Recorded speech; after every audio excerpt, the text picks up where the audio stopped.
Mas eu acho que as pessoas, principalmente os empreendedores, precisam entender que sucesso passa necessariamente por você ter uma família estruturada. O difícil é você encontrar líderes que desenvolvam esses diamantes. E hoje eu tenho um propósito de transformar a vida dos empresários através da educação. Esses seriam os 3 ingredientes principais para você ter se tornado hoje o maior financeiro do Brasil aí? Você descobre que a tua vida tem que valer a pena. E nós, como seres humanos, a gente precisa ter uma história para contar. Salve, salve, galera! Seja bem-vindo mais uma pessoa de sucesso. E nada melhor que estar aqui do seu lado dividindo. E também nada melhor que estar do lado do Leozão, o brabo, o fera. E aí, Leozão, quem é o fera de hoje? Empreendedor de todo o Brasil. Muito bom estar mais uma vez aqui no nosso novo quadro Pessoas de Sucesso. E eu falo que pessoa de sucesso é aquela pessoa que obteve êxito, né, no que ela almejou, no que ela desejou, no que ela realizou. É muito mais só sobre resultado de grana, de seguidores. Sim. São pessoas que têm propósito, que têm brilho nos olhos. E hoje eu tenho orgulho, a honra de trazer um cara que fez um IPO da Ser Educacional. Isso. Eu, como cara da educação, eu admiro muitas pessoas que trilharam o caminho primeiro que eu. Então eu tive a oportunidade de conhecer o Janguier Diniz, o bilionário lá, um dos caras que fez IPO. E ele teve como mentor, me apresentou um cara que eu tô trazendo aqui hoje. Esse cara é brabo? Meu irmão, Habib Bechara, o melhor financeiro. Seja bem-vindo aí. Cadê a salva de palmas aí, galera? Valeu, Habib. Habib virou amiguinho. Virou amigo agora. Virou amigo de IPO até aqui. Mas antes de você começar a falar o currículo dele, que eu acho que é extenso. Não, o currículo dele Não, eu quero saber o seguinte: esse bombonzinho, só ele que ganhou. Não, Léo, eu vou fazer o seguinte, Léo, porque não tem bombom pra mim, não? eu quero deixar registrado no ar aqui, Léo. Obrigado, Habib. Que Tu trouxe só pra ele? Só trouxe para o nosso convidado. Tá ficando porque o cara merece. Léo, eu acho que o Johnny precisa lhe dar mais moral, vou deixar isso registrado no ar. Como é que a gente aqui, faz pra conseguir uma moral aí? Depois Antigamente você fala, esses caras me davam moral. Caraca, Léo, na moral, eu te dou moral todo dia. Sou teu fã, moleque. Não, mas eu só quero deixar registrado isso no ar, entendeu? Vamos lá, Habib. Pra isso, entendeu? Bom carinho, Habib. Obrigado, você aí, agradeço. Ferro Rocher. Ninguém teve Ferro Rocher, só você, irmão, porque tu merece. Tu veio da onde, irmão? Fala aí, pro pessoal saber que você não é do Rio. Não, não sou carioca, não. Tu é da onde? Conta a nossa história aí, Habib. Cara, na verdade, eu nasci no interior do Pará, uma cidade chamada Santarém. Santarém. Recentemente eu fui descobrir que a minha certidão de nascimento estava mais no interior ainda, que é uma cidade chamada Belterra, que era da extração da borracha. Meu bisavô, quando chegou aqui, era um português que veio para trabalhar na extração da borracha, interior de Santarém. E acabei que eu nasci em Belém, mas fui registrado num cartório em Belterra, que é interior. Onde que fica isso? Você quer da geografia? Do Pará. Eu conheço, mas nem sabia que no interior tinha ciclo da borracha, que normalmente é pro lado ocidental. Esse é o professor de geografia do Brasil. É o melhor professor de geografia. Imagina se... Não, ele é o segundo melhor. É o segundo melhor, entendi. Primeiro, todo o resto.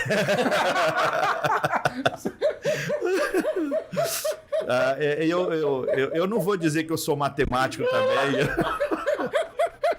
Ele se surpreende, Léo. Moleque, é uma vaca, mano. Tô achando que é alguma coisa acima. E ele para querer, pra querer entender. Ele não percebe.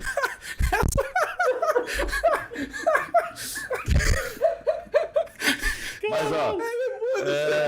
Quem é o cara? Você esperou. Bom, tinha que ter calado, enquanto ele se recompõe, Léo... Eu vou autor de livro. Caraca, mano. Puto, quem é? Todo mundo, mano. E aí, Fala aí, tu veio lá do interior. Então eu acabei indo... Estudei em Santarém, Vou fazer com o Paulo. Estudei em Santarém, né? Estudei no Colégio Batista, minha família é evangélica, né? Minha mãe. E acabei estudando no Colégio Batista. Depois eu fui estudar num colégio de padres chamado Dom Amando, em Santarém. E aí chegou o momento de fazer o vestibular e falei com meu pai e minha mãe Meu pai, na verdade, nessa época morava longe da gente, morava em Itaituba, cidade do Ouro, né? Serra Pelada, chegou a ter garimpo, essas coisas. Mas eu falo que dinheiro leva o homem tanto para o céu como para a perdição, né? E acabou que perdeu tudo. E aí, então, eu fui para Belém para fazer... Mas é mulherengo? Isso, né? Juntou as duas coisas que um homem deveria sempre correr fora, né?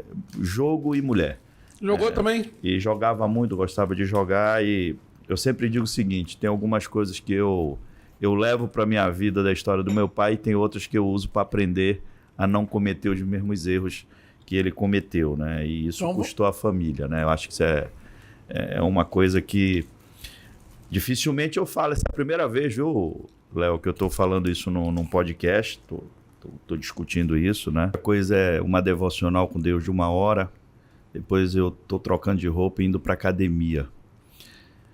Porque, né, tem uma frase que tá meio batida, que todo mundo fala, mas se a gente não cuida da gente bem, a gente não consegue cuidar dos outros bem, da sua esposa bem, dos seus filhos bem, você não consegue cuidar da empresa bem, né? Tá uma frase que tá virando chavão, né? Que diz que você não tem um CPF forte, você não tem um CNPJ forte, mas você precisa estar bem para cuidar dos outros, né? Não só administrativamente, mentalmente também, né? E eu acho que quando você tem esse teu momento com Deus, e seja com o que você acredita, aqui não estou falando de religião, mas eu acho que você tem que ter essa paz, e principalmente porque eu tenho um propósito, né? Eu descobri meu propósito. Aliás, eu já sabia, mas eu fui aquele cara que eu fui muito insistente em contra aquilo que eu deveria fazer. Mas não me arrependo, eu acho que tudo foi um aprendizado, e eu acho que Deus nunca dá as coisas pra gente quando você não está preparado para receber isso dele. E hoje eu tenho um propósito de transformar a vida dos empresários através da educação. A consultoria, o treinamento, a mentoria, ela só é verdadeira quando você dá com o coração e com aquilo que você faz na prática. Eu vejo muita gente aí querendo ensinar os outros lendo livro. A gente só consegue ensinar aquilo que a gente aprendeu, aquilo que a gente fez. E eu parto muito isso do princípio. Quando eu entro num projeto, eu entro com o coração, eu me entrego. Aí eu gosto muito de Colossenses 3:23, que diz que tudo que a gente tem que fazer, a gente tem que fazer de coração e fazer bem, como se a gente estivesse fazendo para Deus. Eu acho muito forte isso, né? E não para os homens. Eu gosto muito disso. E eu aprendi que hoje eu não faço mais pro Léo, eu não faço mais pro fulano, eu não faço mais pro Janguier.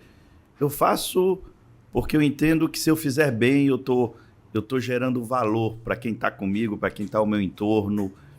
E isso é um processo que você vai aprendendo com a vida. Você vai apanhando tanto, você vai caindo tanto, que você acaba aprendendo nesse processo com a vida, né? Então, Habib, você é um cara muito espiritual. Eu gosto.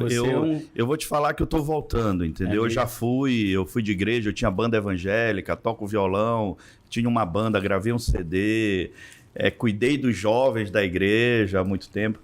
E eu acabei me decepcionando com as pessoas, né? E aí eu acabei, assim, me afastando um pouco. E quando... Eu sempre digo que quando a gente se afasta, cara, a gente faz cagada de tudo que é jeito.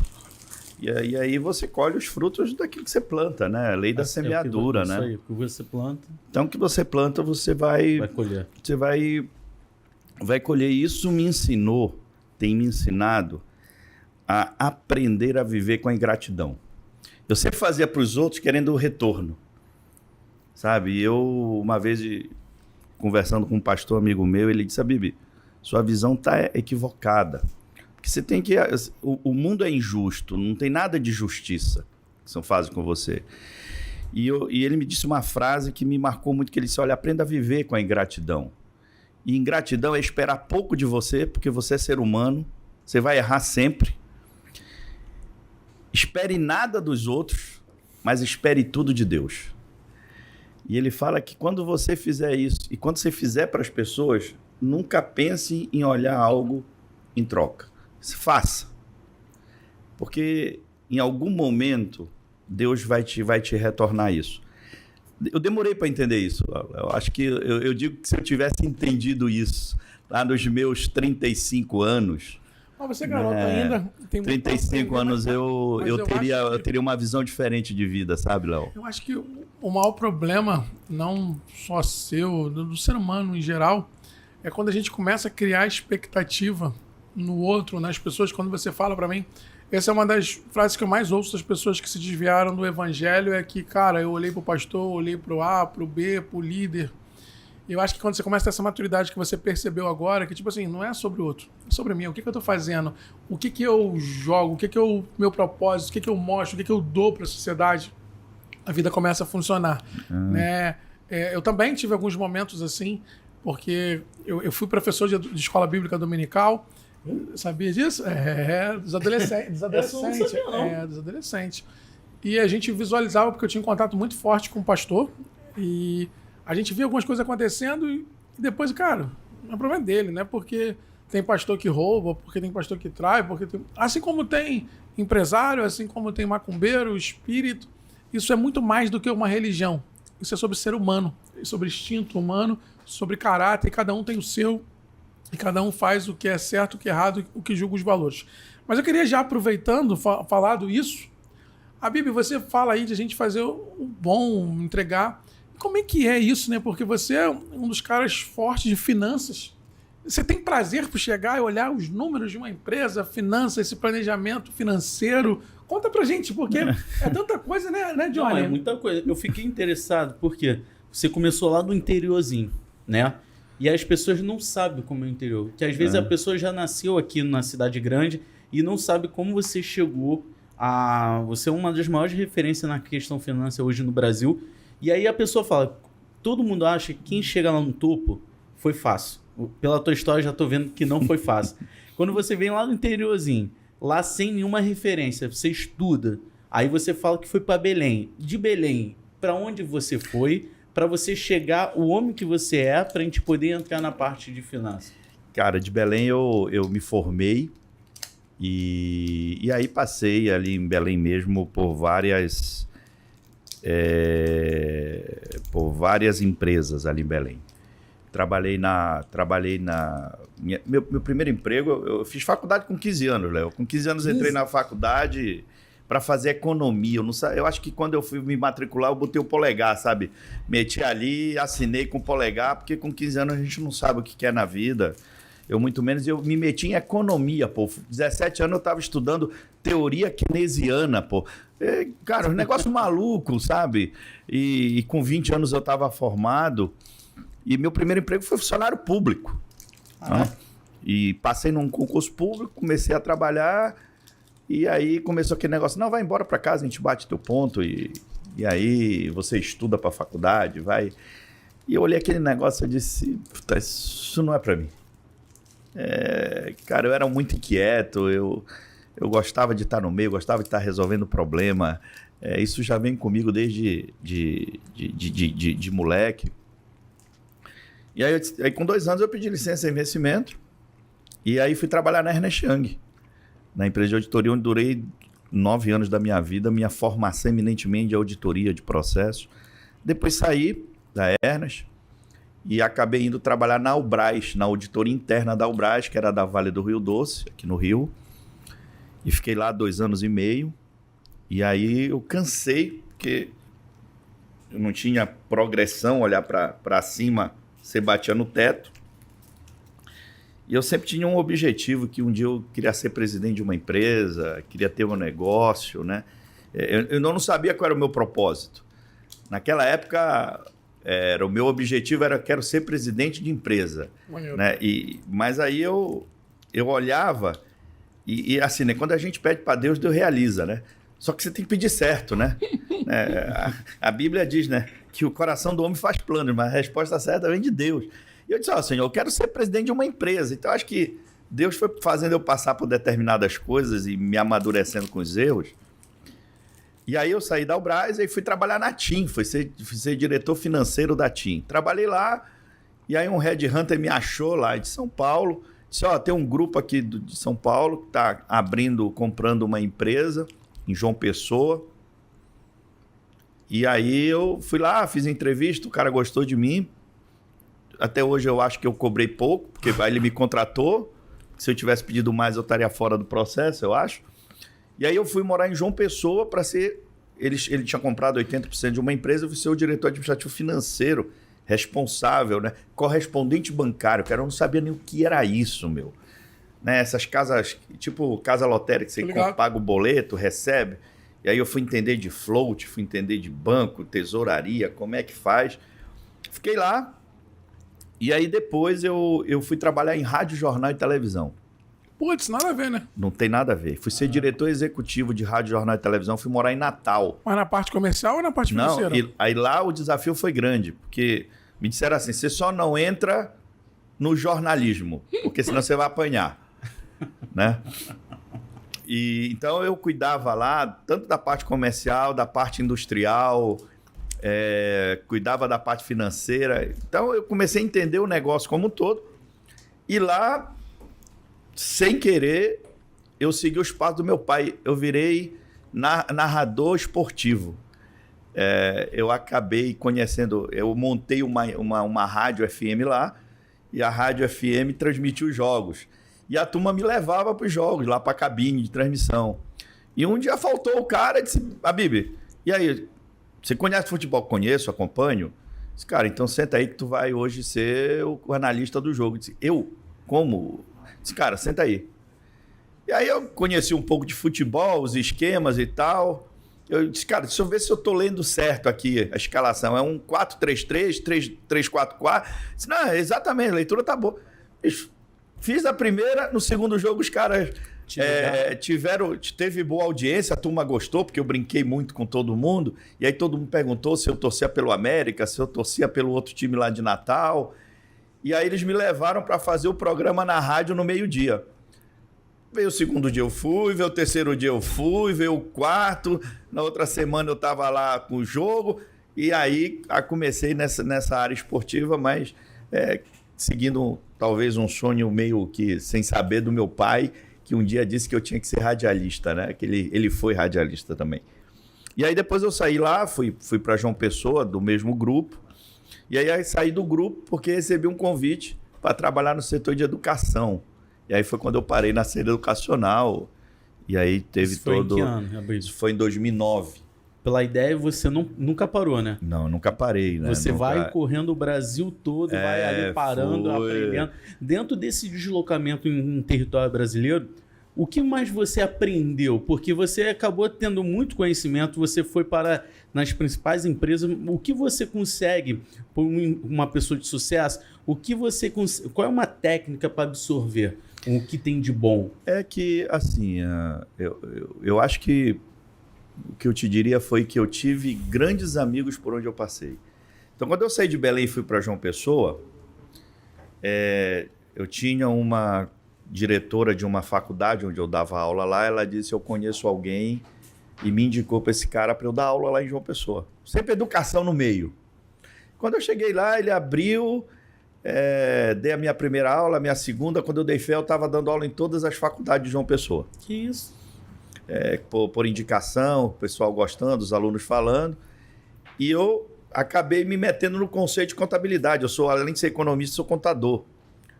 E aí entrei no conselho, aí fiz uns amigos lá, e hoje eu tenho grandes amigos lá em João Pessoa.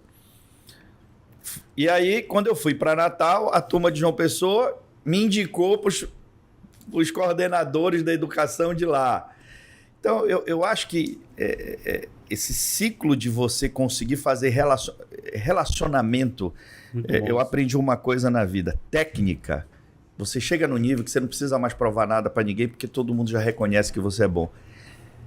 O teu diferencial é como você se relaciona com as pessoas, como você constrói o teu relacionamento com as pessoas. Eu acho que esse foi um dos diferenciais. Eu conseguia me relacionar bem, eu sou um cara que não tem tempo ruim, eu gosto de estar brincando, então isso facilitou muito. Então esse processo de adaptação e essa forma como eu interagia me ajudou a me aclimatar sempre em regiões que eu não conheço ninguém. Tanto é Aqui em Natal eu deixei grandes amigos, me meti no conselho lá, dei cursos para os contadores. Mas sempre vai ser assim, né? Quando a gente fala quando as pessoas entendem que fala de trabalho ou de qualquer outra coisa, sempre é comportamento. Quando a pessoa começa a entender de gente, eu falo que o grande segredo da vida, se você quer ser uma pessoa bem-sucedida, começa entendendo de gente. Por quê? Uma empresa é feita de gente. Então, quando você esquece o seu ego, quando você esquece que você é o cara, mas quando você começa a dividir, a compartilhar com o time, quando você começa a tocar no coração das pessoas, quando você começa a imaginar que você tem um time que não é único, você vai ser uma pessoa bem-sucedida. E acho que é o maior difícil. A gente fala, parece piegas, mas você contrata por habilidade, por conhecimento técnico, e você demite por comportamento. Eu mesmo, no Grupo 01, acho que as últimas demissões que nós temos feito aqui, eu digo para você que 90% delas é comportamental. As pessoas estão cada vez mais difíceis a nível de equipe, de time. Não sei se é algo pandemia, não sei se é falta de se encontrar. E quando a pessoa entende que, principalmente nos cargos de direção, que exige a liderança e que liderança é servir, que liderança é mentorar, que liderança é acolher, que liderança é inspirar, né? Eu acho que tudo começa a funcionar melhor. E aí, eu acho que é muito fato, né? Porque quando eu não consigo imaginar, eu fiz a pergunta, mas o Johnny foi por outro caminho, e tudo bem, é que ele manda nessa porcaria desse programa aqui mesmo, mas eu só não quero saber, eu só tô levando bullying aqui nessa porcaria, mas vamos lá. É que não respondeu. Não. Em cima da minha. Não. Tá bom, fica quieto aqui, que eu vou beber minha água. Eu não tô aguentando, não. Esse pode aqui do meu lado, tá pica. Mas porque eu tô falando pra você que quando a gente começa a enxergar propósito nas coisas, porque tu fala assim, cara, o cara é finanças, ele olha número, pô, ele é feliz, qual é o propósito? E aí eu acho que eu queria entender o que então, faz você sair de casa e essa porcaria desses números. Então, eu amo número, mas eu quero brigar mesmo, porque ele é de geografia, e aí... Eu vou te falar uma coisa. Eu te falo que eu aprendi muito tarde as coisas na minha vida. Nunca é tarde, tu já tem 200 anos. Eu queria ter aprendido com a idade desse rapaz. Tu acha que esse moleque tem quantos anos? Fala pra mim. Magrinho, quantos anos tem o Johnny? 50 e quantos? Não, aí é esculacho, porra. Aí, é família, irmão. Quem não sabe, Magrinho é meu primo, né? É família, né? Eu quero uma opinião então sincera de... Pedro, PH. você ficar de graça. Não vou perguntar Pedro, não, porque vai ficar com medinho. Pode perguntar, pô. O cara tá careca, cara. Não, vamos lá. Você tá desgastado pela natureza. Quantos anos tem o Johnny? 4-2. Caralho, esculachou. Agora... Não, parece não, tem 35. 3-8. Não, fala a verdade. 35. Tu é mais novo que eu? Sou. Você tá de que ano? 87. Ele pensou, seu cara de mal, fala a verdade, isso é de 83, mas fala aí, tivesse a idade desse cara, 50 anos, mas olha só, eu tô brincando nessa aí. Eu tenho 3 identidades aqui, ó, pra falsificar aí, carro. E tá se complicando, Léo. Aí. Mas, Léo, eu só pra responder, né, a tua pergunta. Não tenho ano de nascimento. Ele escondeu o ano. Deixa o cara falar, fala aí. Vai dar finança. Só pra responder.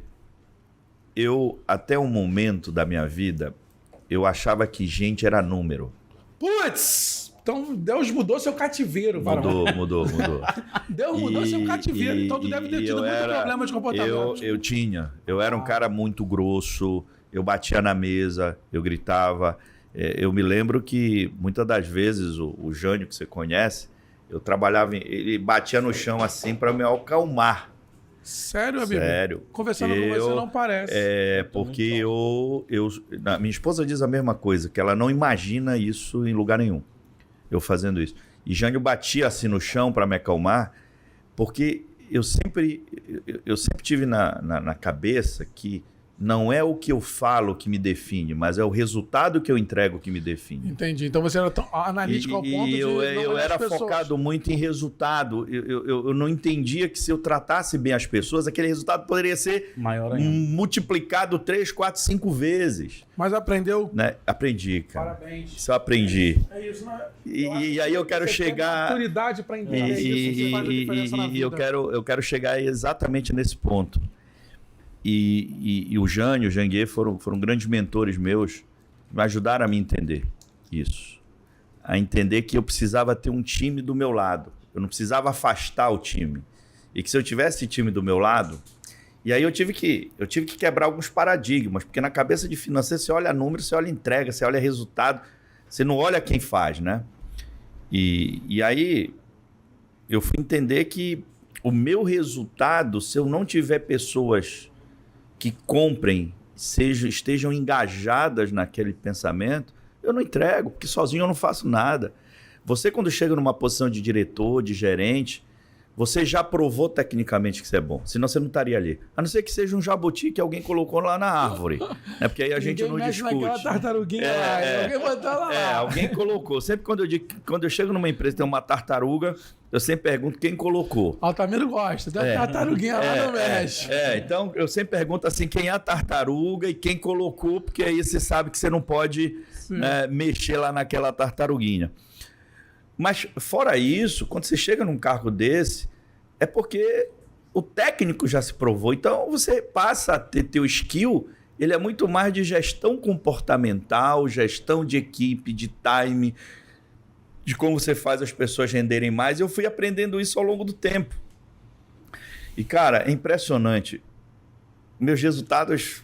Exponencialmente, cresceram de forma exponencial quando a minha cabeça mudou. Né? E eu acho que isso é o diferencial. E hoje, quando eu chego na empresa para olhar números, a primeira coisa que eu quero entender é como é que é a equipe, quem são as pessoas, como é que funciona aquilo ali, como uma pessoa traz a equipe para o lado dela. Eu gosto de entender o ambiente. Porque quando você entende o ambiente, o número, eu aprendi... É consequência. Você tem pessoas, né, bem e processos definidos, tudo é consequência dessa gestão. E às vezes eu vejo muito empresário querendo buscar pessoas extraordinárias. E isso me preocupa. Porque pessoas extraordinárias, Léo, são raras no nosso mundo. Você não encontra pessoas extraordinárias toda hora. Você não encontra. São pessoas que são... E outra, toda pessoa que é extraordinária, ela sabe que ela é extraordinária, ela custa caro. Né? Eu discordo só um pedacinho desse final aí para polemizar, porque aqui no 01 a gente tem um DNA muito de cultura de time, de pessoas, de saber, de enxergar, de ler, de conseguir. Eu acho que o diamante, pessoas com talento não são raras não e não são caras. O difícil é você encontrar líderes que desenvolvam esses diamantes. Porque a diferença entre o carvão e o diamante é apenas que o carvão foi pressionado ali, virou diamante, você treinou. E quando o líder começa a enxergar, esse cara aqui, ó, era um carvão. Trouxe ele, pressionei, hoje ele é um diamante. Por quê? Porque ele entendeu o processo. E o carbono, quando a gente... altas pressões, vira diamante. Então, eu acho...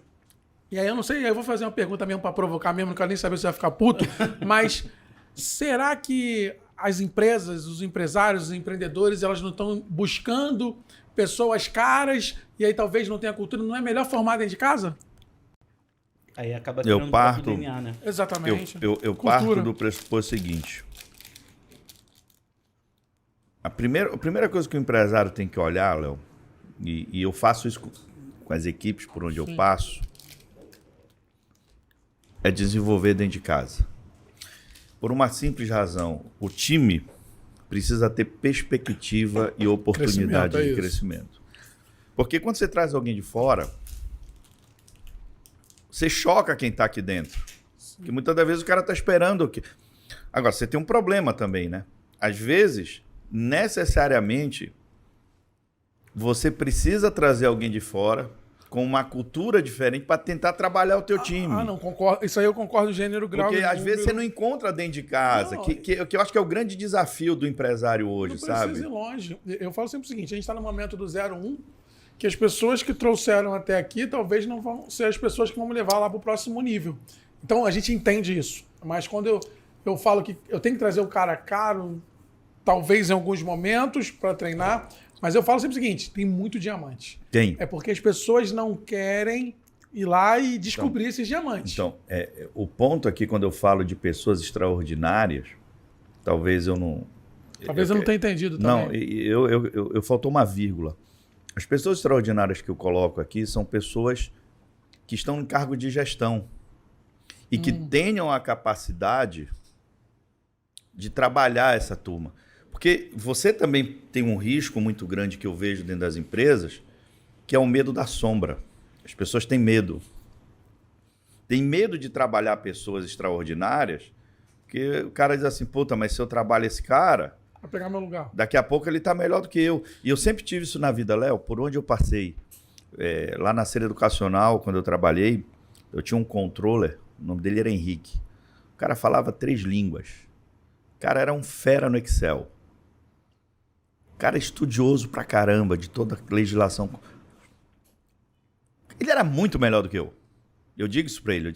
Hoje, quando a gente se encontra, quando eu vou em Recife, eu chamo ele pra gente sair e digo, moleque, tu era muito melhor do que eu.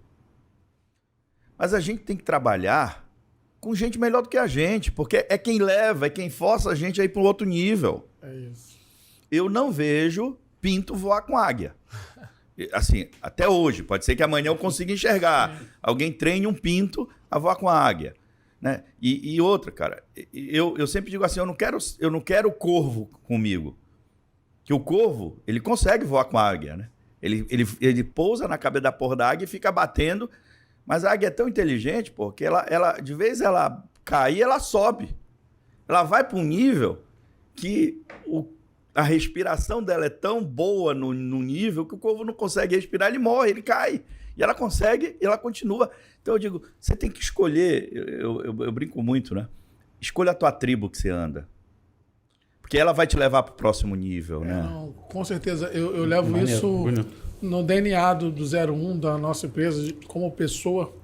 Eu sempre quis treinar as pessoas para serem melhores do que eu. E aí as pessoas não têm essa chave.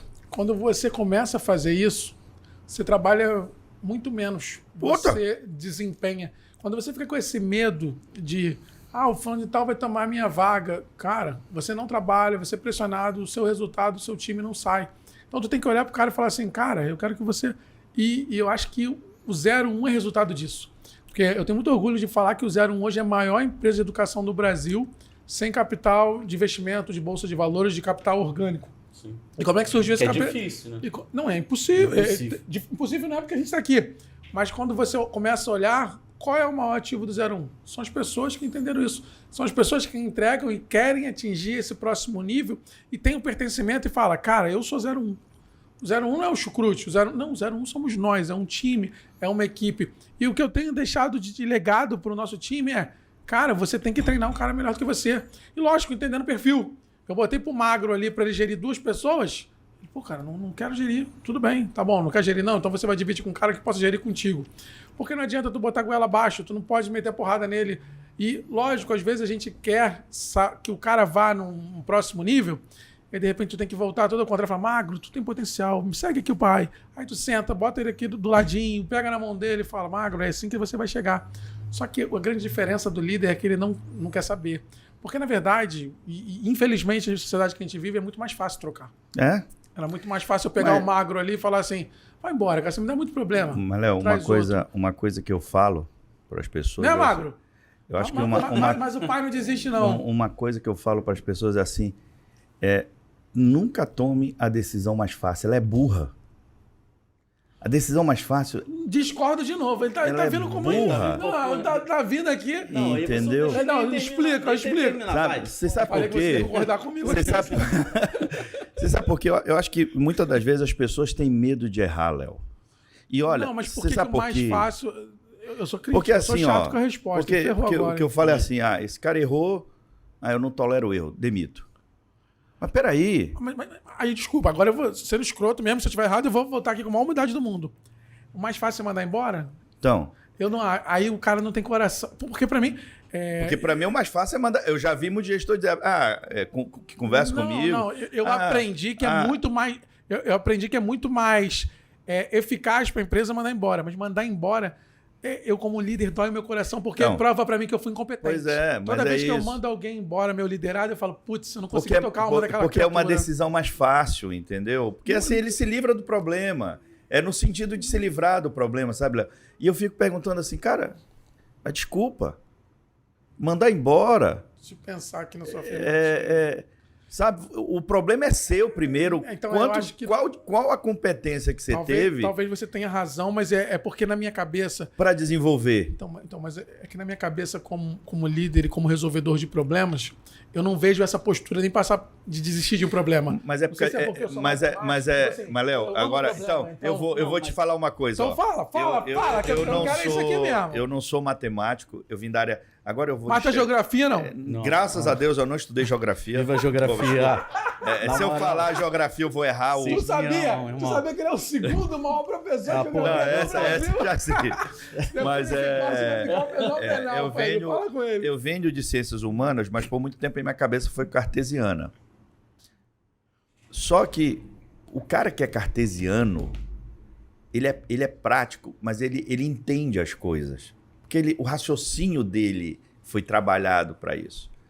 O cara que vem de humanas, ele quer se livrar do problema. Sabe? É igual quando você tá na empresa que é assim, ó. Não. Tu vai arrumar treta na internet, tu vai ser cancelado. Aí, ó. Aí é assim, ó. O Johnny, bota o Johnny. A batata tá aqui assim, aí eu jogo pro Johnny. Eu não pego isso aqui pra mim. Olha essa treta. Pessoal, aqui na internet, no meu canal aqui, a galera cancela. Não, Habib, o cara de humanas... Tu viu o recadinho? Olha o recadinho que eu fiz pra você, do outro lado. Não, eu vou olhar. Lê aí. Opa. Mas Johnny, eu fico feliz. Produção. Olha o que ele escreveu aqui. Obrigado por dividir seu conhecimento com o Brasil. Eu fico feliz do alcance do podcast. Mas o que eu estou falando aqui, e talvez é uma reflexão, é que muitas das vezes o empreendedor ele tem que ter a noção de que se der errado, ele é o responsável. Sim. Se der certo, ele é o responsável. É que muitos ficam naquela ideia, se deu errado, ele vai procurar o erro ou botar a culpa em outra pessoa. É isso, porque muitas das vezes eu não assumo... Gente, o que eu aprendi na vida é que o erro não me define. Eu já errei. Tu acha que no IPO eu não fiz cagada? Não, eu também erro todo dia. O erro não me define, sabe? Mas ele me ajuda toda vez a me reinventar. Toda vez que eu erro, que eu olho e que eu paro e digo assim, opa, antes de transferir para o outro, o que eu fiz que eu podia ter melhorado nessa minha ação como gestor? Que eu errei. E se ele me ajuda... Porque viu toda a decisão dele, ele faz análise SWOT. Tu viu ali? O meu erro, ele com certeza, porque eu errei, ele vai me punir, ele tem que me punir. Porque nenhum erro pode passar batido, senão a cultura do erro é implantada dentro da empresa. Não aquela punição severa, mas me pune. Ela me traz uma responsabilidade, mas ela não vai marcar minha trajetória de sucesso. Ela vai me ajudar a olhar o copo do outro lado e a entender o que eu preciso fazer de diferente. Isso é muito sério, porque a gente acha que errou, aí o cara se enclausura, acha que não tem mais condições, cria crenças limitantes na cabeça, acha que não resolve mais coisas, e você não se desenvolve enquanto pessoa, né? E, gente, isso é muito sério, porque eu sempre digo, você quer ser um bom profissional, você quer ser um bom empreendedor, a tua cabeça tem que estar pronta para isso. Tudo começa aqui no mindset. Tudo começa na definição. Eu pedi para ser presidente, Deus me deu esse sonho. Mas não de uma empresa grande, de uma empresa familiar. Eu fui presidente de uma empresa, fui diretor executivo de uma empresa em Belém, de construção civil. Olha só, eu passei por correspondente bancário, por auditoria, por jornal, por educação, por hospital, por construção civil, e agora eu estou trabalhando numa empresa de varejo. Aonde que seus olhos brilharam mais, Habib? Já que você tem uma experiência tão grande em vários setores. Os meus olhos brilham, Léo, toda vez que eu entro e eu consigo transformar a empresa. O IPO, para mim, foi um marco, né? Nas minhas palestras, sempre mostro a foto. Ali meus olhos brilharam, porque teve um momento que eu disse, caraca, eu não falo inglês, eu não vou estar fora disso, cara. Eu sofri pra cacete. Teve uma semana que eu não fui em casa, cara. Eu dormia na empresa, porque tinha que entregar, tinha que sair. E quando alguém acreditou em mim e disse assim, cara, você vai junto comigo até o final. Maneiro. Conta um pouco sobre essa parte que acho que é bem interessante, que foi em 2015, não foi isso? Foi os últimos IPOs quando aquela janela... Eu acho até que podia um pouco falar o que é um IPO para os outros. Né? Então, o que é um IPO aqui para todo mundo entender, né? É uma sigla, uma sigla inglesa de abertura de capital, traduzida isso para o Brasil. É quando você prepara uma empresa para ir a mercado, e hoje no Brasil você... faz essa abertura na Bolsa de Valores lá na B3. E o IPO é como se você dissesse assim para todo mundo, olha, meu nível de controle são bons, meus números não mentem, é o que está lá na contabilidade. Há controvérsia com Americanas agora, né? Brincadeira. Não podia perder a piada, né? Não só Americanas, né? Um dia desse eu fiz uma live, deixei gravada até com 2 juízes sobre a Americana. Mas assim, não é só sobre... Quem fala da Americana vai ter que falar da Heinz, vai ter que falar de outras, mas não é o assunto. Não é o assunto. Vamos acreditar aqui. Que funciona. Mas e eu acho que você implanta a governança, né? Ou seja, você traz conselho, você traz outras pessoas que não pensam igual a você para dentro do. Para te aconselhar, para dentro do grupo. Você altera um pouco o DNA, né? Você não altera o DNA, mas você tem pessoas de fora que te provocam para ver se o teu plano, a tua gestão, o teu DNA é aquele mesmo. E o conselho serve para isso, né? E te ajudar a traçar metas para você atingir teus objetivos. Então, a gente passou ali 5 anos. Eu trabalhei lá na Ser Educacional. Eu falo que minha formação hoje veio... eu falo isso e aqui, diferente do Johnny, não é babação, mas a Bíblia diz que a gente tem que... Muito bom! Toma, é isso! A Bíblia fala, né, que a gente tem que honrar quem tem honra, mas eu tive pessoas que me ajudaram na formação. E não foi pessoas de me colocar no colo, não. Foi pessoas de dizer assim, cara, você não aguenta comigo 6 meses. Te desafiou, né? Me desafiou, me levou para o desafio. Né? E eu acho que isso é legal. O Jânio, que é o presidente do grupo, cara, aprendi muito.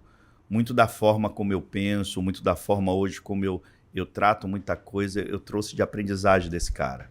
Eu falo isso para ele, né? Aprendi muito com o Janguier, na forma como ele fazia as coisas, na visão dele.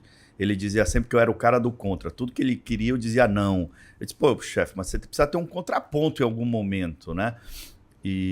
Mas ele foi um cara que ajudou.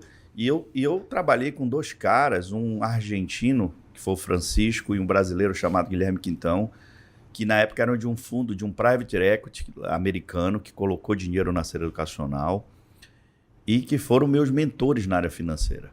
Eu aprendi muito com esses caras. Eu aprendi na prática. Por isso que quando eu entro numa sala de aula de MBA, eu não fico falando de teoria. A gente ensina o que a gente aprendeu.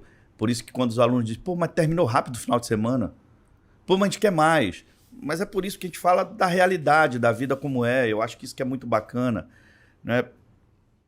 E olha, se você perguntar assim, a Bibi, doeu esse processo? Muito, né? Eu te diria o seguinte, existem 2 tipos de dor no mundo. A dor que machuca e a dor que te modifica. Boa. Muito boa. A dor que eu senti nesse processo foi uma dor que me modificou. Maneiro. Não que me machucou. Te tirou da zona de conforto, né? Foi aquela dor que me tirou da zona de conforto, que eu pude expandir meus horizontes de conhecimento, onde me forçou a aprender. Top. Porque se eu não fizesse, com certeza iria outro sentar no meu lugar para fazer. Fato. A empresa não iria parar por mim. Né? E então isso me ajudou né, a entender essa situação, né? E eu gosto muito de uma frase, Léo, eu não sei quem escreveu, eu até anotei aqui, que esse processo que me modificou, tem um texto que fala que a dor ela tem uma função didática na nossa vida. É impressionante, porque eu achava que dor era só para sofrimento, né? E a Bíblia diz que todo motivo né, que você tem ali de dor, de provação, é para você crescer. É para você ali chegar mais perto de estar preparado de Deus. E essa frase, ela traz um pouco disso, porque ela diz assim que a dor ela tem uma função didática. Ela vem quando você se recusa a aprender. É só quando você sofre. Porque quando você quer aprender, você não vai sofrer. E se a gente não aprende, com certeza a gente erra, a gente cai. Verdade. E aí, isso se torna uma outra oportunidade que a vida dá pra gente. Então, eu acho que a gente tem que aprender uma lição com isso, sabe? A gente tem que procurar aquela dor que modifica. Não ficar chorando. Ah, só acontece comigo. Ah, porque eu não dou conta. Ah, porque eu não sei o quê. Ah, porque tudo acontece comigo. Não. A gente tem que aprender uma lição que eu preciso que a dor aconteça para eu aprender a evoluir na minha vida. Show. Um jargão que eu uso muito nos meus treinamentos, é que não há crescimento sem dor. Você só cresce porque vai ter dor nesse crescimento. O Léo está crescendo e está sofrendo as dores do crescimento. Sim. Mas é normal. Diferente era de ter crescido sem dor. Quando chega alguém assim que me conta uma história, a 7ª maravilha do mundo, eu realmente fico preocupado. Digo, porra, esse cara é o Eike Batista, é um cara fora da média. Porque, cara, foi tudo bom assim? Foi tudo perfeito? Eu digo, Deus, tem um problema. Ou tu olhou muito mais para ele, ou tu me deixou no vale da sombra da morte para eu sofrer um pouco mais do que o cara. Né? Porque, cara, é a vida. Eu não sei se vocês têm a mesma percepção que eu tenho. Não, sim. Mas eu acho que é um processo natural da evolução, você falou sabe? muitas palavras bonitas, que é transformação, humildade, pessoas. Eu acho que isso acaba te construindo muito, né? Ao longo aqui do programa, tu falou a questão de transformação, que você se transformou, o homem que você é hoje, lá pelos 35 anos, a humildade de aprender e a relação das pessoas em si. Esses seriam os teus 3 ingredientes principais para você ter se tornado hoje o maior financeiro do Brasil aí? Eu digo que eu estou em processo de evolução, cara. Eu nunca digo que eu estou pronto. Muito bom. E muito mais, eu sou um cara que eu gosto de educação, eu gosto de ensinar os outros, né? Eu achei muito bacana quando o Léo teve humildade e disse assim, cara, me explica aqui um negócio. Uma das primeiras vezes que eu conheci ele chegou, cara, eu tenho uma dúvida. Aí eu disse, mas qual é, Léo? Ele disse, cara, me explica aqui o que é EBIT. Daí eu cheguei, né, como todo professor que gosta de desenhar, peguei um papel, a gente sentou e disse, Léo, é isso aqui. Eu disse, pô, mas é só isso? Eu disse, quer que eu explique o quê? Pô, mas agora eu entendi, por que ninguém me explicou desse jeito? Eu disse, cara, eu não sei, mas... Cada um tem é só isso, né? E isso é importante porque, cara, eu nunca parei de estudar. Eu sempre falo que quem não tem humildade para sentar numa cadeira e ouvir os outros falar e aprender, não é digno de levantar para ensinar. Nenhum professor é digno de ensinar se ele não tem a humildade de sentar numa cadeira e ouvir o que o outro tem para ensinar. Porque a gente não está pronto para nada na vida, cara. Eu, com toda essa minha evolução, eu ainda me sinto um menino. Eu olho para alguns modelos meus de vida, por exemplo, o Jânio, cara, é um grande modelo para mim. Eu aprendo muito com ele. Hoje, a minha esposa é um grande modelo para mim. E eu digo, cara, eu fico olhando, eu digo, quanto eu sou ruim em algumas coisas que eu preciso melhorar. E que bom, né? Acho que isso é o mundo, né? Se todo mundo fosse bom em tudo, ia dar ruim. Então, acho que essa resiliência de poder desaprender para reaprender a aprender. E é mais um ingrediente da humildade, né? Que a gente sempre está buscando. Você fala da questão da humildade de escutar, que eu acho que é um dos grandes diferenciais hoje, é a pessoa parar para ouvir a dor do outro e aprender para evoluir. Que tem sempre eu não tinha não, tá? Minha avó me dizia o seguinte, que em algum momento da minha vida eu inverti a lei de Deus, Léo. Ela dizia assim, cara, Deus te deu 2 ouvidos e uma boca para quê, meu neto? Diz, a princípio, para eu ouvir mais e falar menos. Ele disse, pois é, você inverteu a lógica. Você fala mais e não deixa os outros falarem, pô. Escute mais as pessoas. Ela me dizia isso. Ela dizia assim, às vezes, as pessoas não querem te ouvir, elas querem falar. E é muito sobre isso, né? Acho que isso aí, o pessoal que está empreendendo, quando fala de liderança de pessoa, quando você vai dar um feedback ou quando você vai conversar com alguém, muitas das vezes você não ouve o recado que a outra pessoa, você está querendo passar o seu recado, você está querendo falar. Quando você começa, e aí acho que eu nunca falei isso na minha vida, mas eu falo sempre que para você ser um bom gestor, um bom líder, um bom empreendedor, você tem que tocar no coração das pessoas.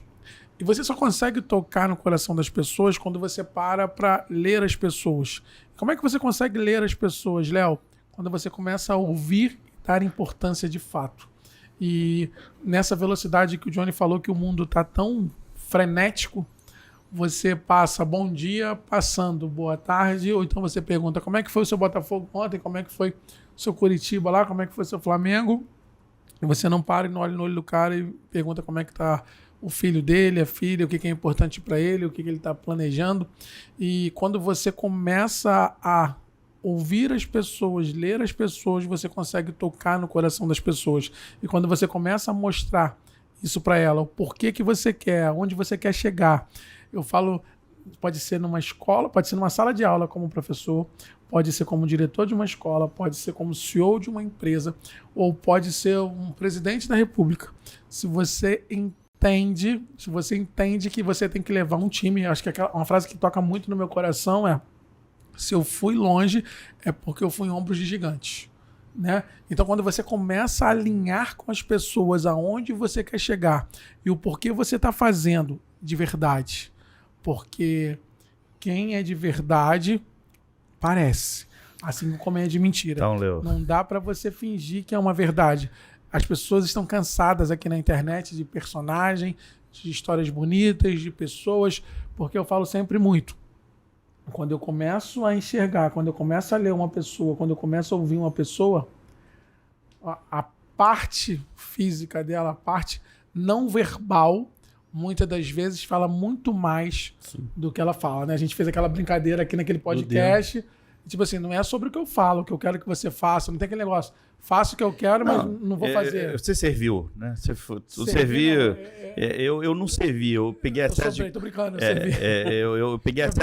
Eu peguei excesso contingente na Marinha, na época, até porque eu estava estudando. E o cara disse, cara, eu não vou fazer sacanagem com você, não. Não vou tirar da faculdade. Pô, já estava no 4º ano de economia, estava quase para me formar. Aí o cara até olhou para minha cara e disse, cara, vou ser bacana com você, vou te deixar tocar a tua vida. Eu peguei excesso contingente. Mas quando eu fui lá, cara, tem uma frase que eu levo até hoje, que me toca o coração, e eu falo isso por todo lugar que eu vou. A palavra convence, o exemplo arrasta. É isso. Cara, você quer ser um líder? Fale pouco e faça muito. É isso. Porque eu falo também, sabe? eu complemento Porque a gente vê as pessoas fazerem ao contrário, né? Tem gente que tem um discurso, cara, que, se passar um avião do lado, aquele avião cai, Ele cai, ele derrete no chão. Mas quando você olha de fato para a vida da pessoa, você vai dizer, puta, cara, ela não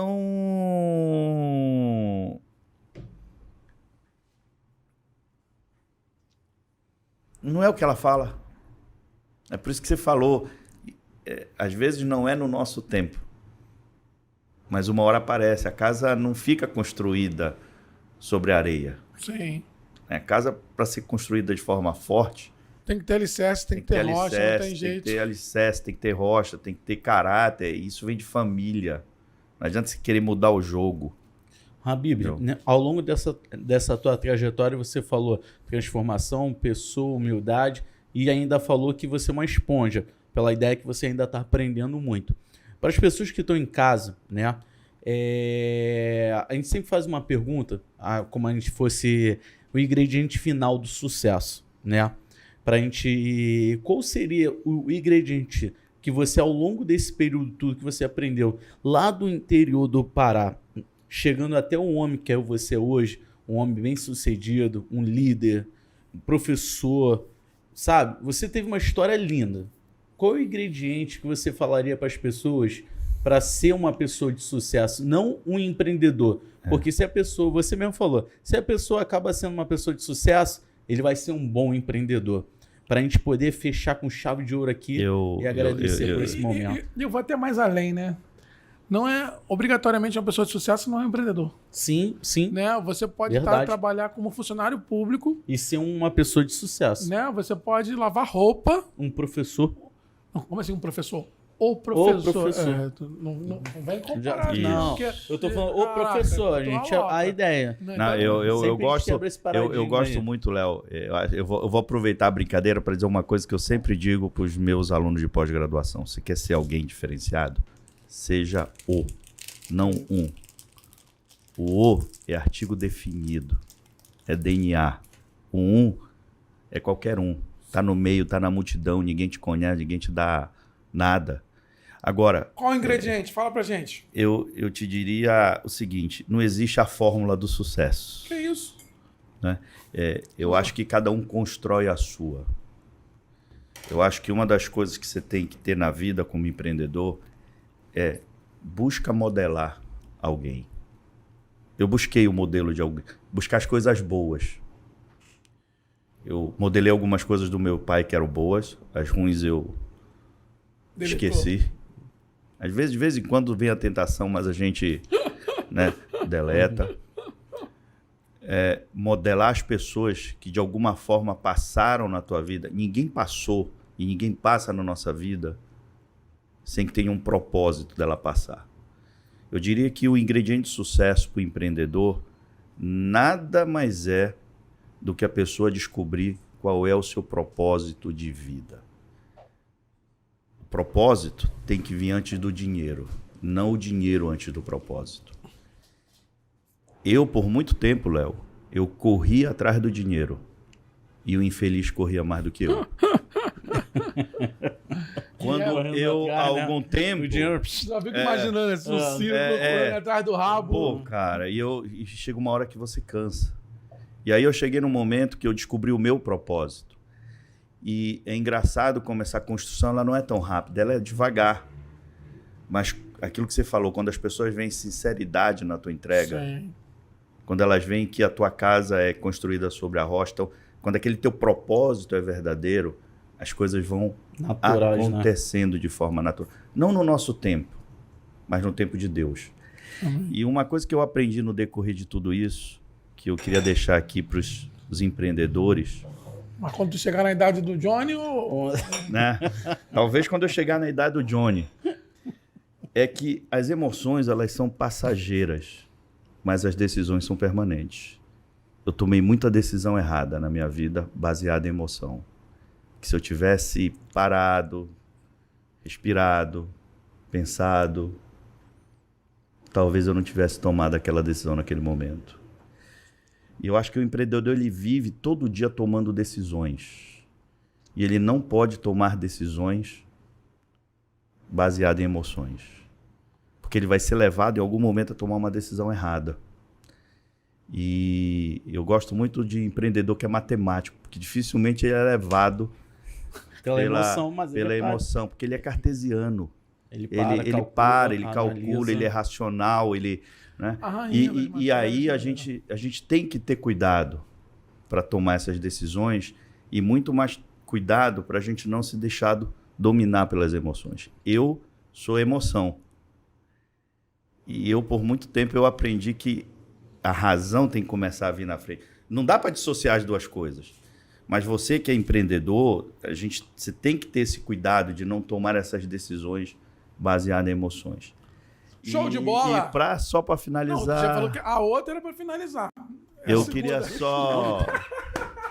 Eu queria contar uma historinha para vocês, porque o Johnny falou, né? Eu tô dizendo que eu tô me reencontrando com Deus novamente, Léo. Oh.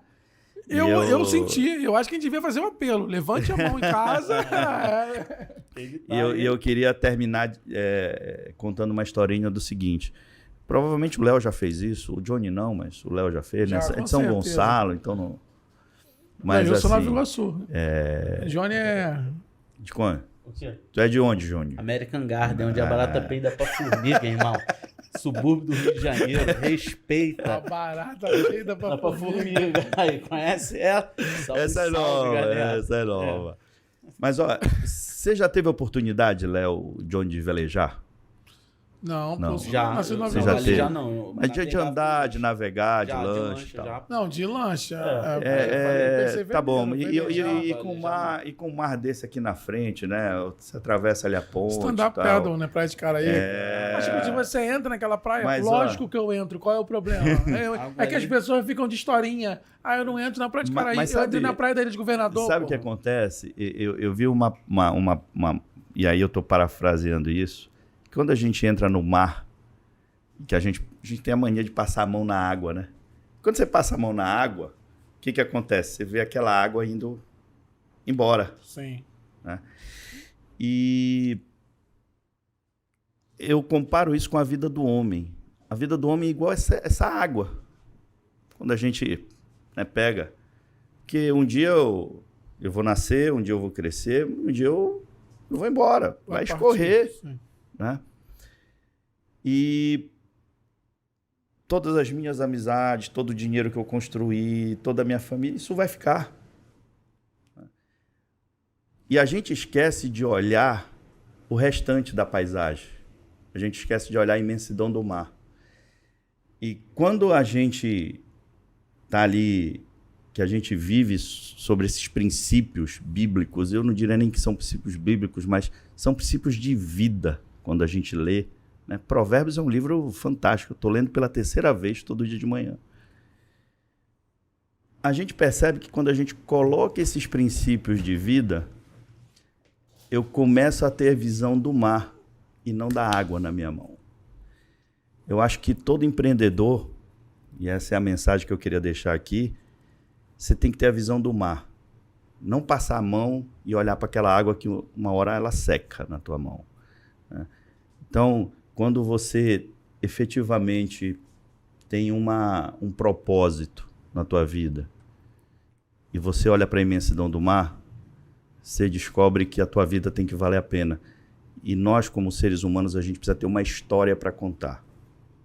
E quando você tem uma história para contar, é porque a vida está valendo a pena para você. Show de bola. Bonito. Na verdade, você fala aí muito sobre Deus. E acho que eu nunca falei isso em um podcast, mas com certeza, se eu consegui chegar longe, foi por conta de Deus. Deus foi tudo na minha vida e Ele que me deu as oportunidades, inclusive abriu os olhos para eu escolher as oportunidades certas, trazer as pessoas certas comigo e dizer não para os laços. Então eu acho que não é só sobre religião, é sobre fé, acreditar, visualizar além. E com certeza, você que está ouvindo a gente aí, Deus é o começo, né? É o Gênesis. É o começo e o fim de tudo. É o começo de tudo. E aí eu vou terminar lendo a frase aqui que está aqui no meu Teu celular? No meu celular. Aliás, vou pedir um parceiro meu para ler para mim. Que eu boto lá no meu status do WhatsApp. Quem tem meu número aí, ele lê essa frase lá no meu status. É perceber que, dada a brevidade da vida, a única urgência é o que não seja em vão.